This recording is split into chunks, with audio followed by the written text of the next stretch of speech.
So, moin Leute, herzlich willkommen zu einer neuen Episode mit und von Marian Hund. Und diesmal ist noch jemand anderes am Start, nämlich der Ralf Grösel und der Aaron Hedlow. Wir sind hier gerade auf Rügen. Ich bin hier heute Morgen von Hamburg rübergeknallt mit meiner schicken V-Klasse, mit der neuen. Und wir sind jetzt bereit, hier ein paar Kites zu testen. Der Ralf hat neue Schirme entwickelt, das sind die Evos, das sind diesmal sogar die verschärfte, die Sportversion. Bin sehr gespannt, weil das letzte Mal haben wir auch hier auf Rügen getestet. Da gab es noch ein, zwei Sachen, die auszubessern waren, die noch zu optimieren waren, aber der Grundansatz war schon mega und richtig vielversprechend, einfach weil die Dinger Leistung haben ohne Ende und richtig Spaß machen.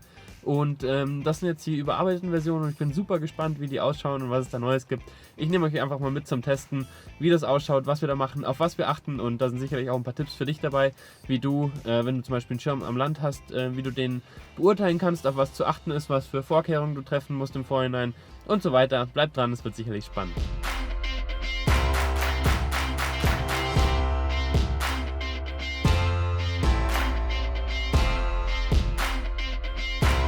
Und es geht los. Schirme sind schon aufgebaut, ist der Ralf schon gemacht und die Leinen sind auch kontrolliert. Das heißt, wir können direkt anfangen. Mr. Grösel! Flying. Flying. So, Phew. Good morning. good morning to you. All good? Yeah, all good. Perfect. Yeah. So we are here in Rügen, my favorite testing spot. Arrived yesterday with Mr. Hedlow, directly from London. And it was good yesterday already. Decent wind, 3.5 hours of testing. And today, as you can see, it looks even better. And I think we will have some gliding session today. I heard you With have this one. a secret weapon up there. Yeah, as you can see, I have. Definitely. Yeah, I can't wait to try. Genauer gesagt sind wir hier in Wiek auf Rügen. Der Spot ist unfassbar weitläufig und liegt in einem Stück wunderbarer und unberührter Natur im Norden der Insel. Die ideale Windrichtung vor Ort ist West. Bei schönem Wetter kommt hier auch noch im Laufe des Tages Thermik hinzu. Nahezu alles, was du hier siehst, ist Stehrevier. Es gibt keine Steine, keine Muscheln und keine anderen versteckten Hindernisse im Wasser. Zu Beginn ist das Wasser etwa knietief. Wenn du etwas weiter rausgehst, geht es bis hüfttief. Der Spot verfügt über eine Riesenwiese zum Aufbauen mit reichlich Platz für alle. Direkt dahinter ist der Parkplatz, sodass man super bequem und nah am Spot steht. Falls du selber noch nicht oder noch nicht so gut kiten kannst oder jemanden hast, der es lernen soll, guck mal nach der Kiteschule Flyer Kite. Daniel und seine Jungs helfen dir da auf jeden Fall weiter und ich kann sie dir wärmstens empfehlen.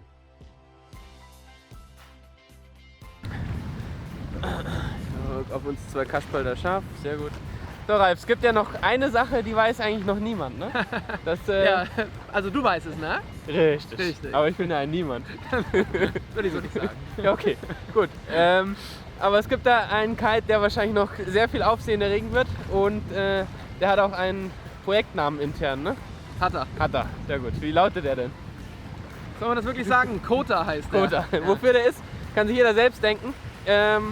Wir zeigen euch aber gleich mal, warum das Ding Kota heißt und was der wahrscheinlich kann. Aber den Kite selber können wir euch noch nicht zeigen. Natürlich Oder nicht. willst du es zeigen, was Selbstverständlich der Kite nicht. kann? Nein, ja, vielleicht, aber wir zeigen den Kite Wir nicht. zeigen den Kite nicht. Auf keinen Fall. Aber es ist ein unfassbar krasses Ding und wir haben gerade nicht so viel Wind. Wir testen eine der größeren Größen, aber es ist unfassbar, was da noch kommt und es wird definitiv ein Meilenstein in der Kite-Entwicklung. Also Ich wirklich. würde einfach mal sagen, es macht extrem viel Spaß. Es ist einfach wirklich,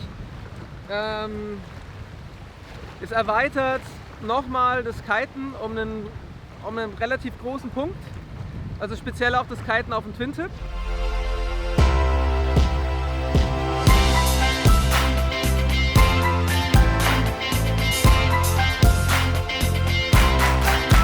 Is that the way duotone kites get developed? Yeah, like the only thing which is missing is a drink, I would say, yeah. Weil ich sagen kann, wie so ein Testen hier abläuft. Wir haben quasi ein oder zwei Kites, hängt immer ein bisschen davon ab, welchen Schirm wir gerade machen. Und da im Hintergrund, da ist der Aaron. Ralf ist gerade draußen und es ist dann so, dass wir uns mit den Schirmen immer abwechseln. Wir geben dann Feedback, wir besprechen das, was wir quasi gefühlt haben und ups, Ralf möchte glaube ich auch ins Bild. Ja, wir besprechen das quasi, was wir gefühlt haben, was unsere Eindrücke waren, was die Eigenschaften waren und dementsprechend werden dann nochmal Knoten angepasst oder der Schirm wird für gut befunden und dementsprechend gehen wir dann weiter zum nächsten. Was kann ich erzählen? Und zwar, wir haben verschiedene Versionen, an denen wir da gerade arbeiten. Das heißt, es wird ja vielleicht sowas wie eine AMG-Version von einem Kite geben, müssen wir mal gucken. Und den wir hier gerade haben, der verändert halt wirklich das Kiten. Das heißt, was du in Bezug auf Höhe laufen kennst, also welche Winkel du am Wind mit einem Twin-Tip fahren kannst, wie sich der Schirm lenkt, welche Fluggeschwindigkeit und auch welche Fahrgeschwindigkeit du mit dem Schirm hast. Das wirst du alles nochmal irgendwie überdenken müssen, weil da kommt eine neue Benchmark. Das ist echt komplett verrückt. Und wo natürlich auch eine neue Benchmark kommt, ist das Springen. Der wird einiges wegscheppern und das macht unfassbar Spaß, mit den Dingern hier zu fahren. Liegt eben an einem neuen Material, was leichter ist, was steifer ist und dementsprechend ist der ganze Schirm einfach ja, so, wie du es noch nicht kennst. Also freu dich auf was, weil da kommt wirklich was Besonderes. Und ich glaube, es gab in der Vergangenheit nicht wirklich viele Revolutionen im Kitesport. Also es gab vielleicht irgendwie so das Quick Release, es gab den Bow-Kite, es gab die 5. Leine, ja, aber da kommt nochmal eine Sache, auf die ihr euch auf jeden Fall mächtig freuen könnt. Alright, dann gucken wir mal, was für dich wichtig ist, wenn du Schirme testen willst oder wenn du Schirme vergleichen willst.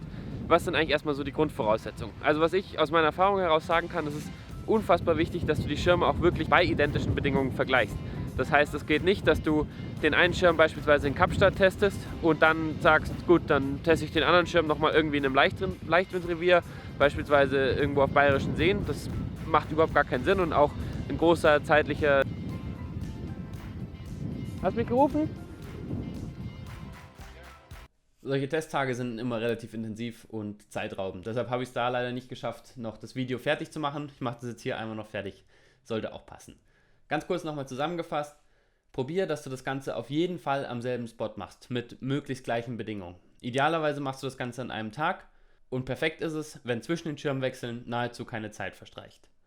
Die große Gefahr beim Testen ist immer, dass du dich selbst anlügst. Und diese Gefahr möchtest du ganz bewusst, du kannst sie nicht eliminieren, aber du möchtest sie minimieren. Das heißt, du probierst ganz objektiv die gleichen Zustände zu erreichen. Sprich, du nimmst zum Beispiel beim Aufpumpen, guckst du drauf, dass du wirklich denselben Druck in die Schirme reinpumpst, sprich, du nimmst dieselbe Pumpe, du nimmst dasselbe Manometer und pumpst in beide Schirme beispielsweise 7 PSI. Wenn du in den einen 5 und in den anderen 9 reinpumpst, dann wirst du in der Flugcharakteristik des Schirms ganz schöne Unterschiede haben, weil der eine einfach wesentlich steifer ist und der andere weniger steif. Dementsprechend ist die Kraftentwicklung unterschiedlich. Heißt unbedingt gleicher Luftdruck und das erreichst du eben über die gleiche Luftpumpe. Außerdem ist das Setup der Leinen enorm wichtig. Wenn du bei den Leinen Differenzen hast und wenn sie nur im Bereich von weniger als 1 cm sind, wird das riesen Unterschiede ergeben. Einfach weil der Schirm nicht so fliegt, wie er fliegen soll und dementsprechend ist ein Testen auch mehr oder weniger sinnlos.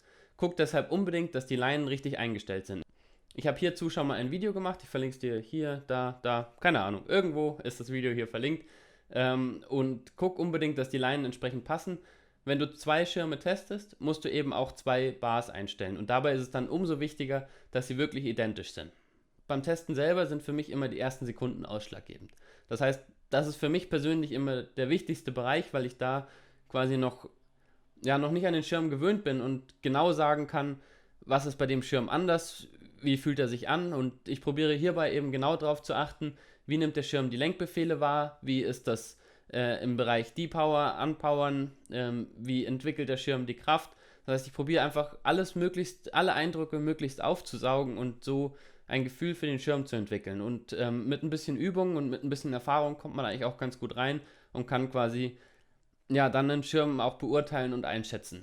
Für dich ist einfach wichtig, dass du die Unterschiede zwischen den Schirmen identifizieren kannst und dann empfehle ich, unbedingt ein Manöver zu machen. Bei dem Manöver soll es sich nicht um dein schwierigstes Manöver handeln, was du irgendwie einmal aus 10 Versuchen hinbekommst, sondern das Manöver soll eines sein, was du wirklich ganz standardmäßig, ganz routiniert hinbekommst und wo du dich im Idealfall auch während dem Manöver auch noch auf andere Dinge konzentrieren kannst, nämlich auf den Schirm. Du willst ganz genau wahrnehmen, wie verhält sich der Schirm während des Manövers, was macht er, was kann er gut, was kann er eventuell nicht so gut.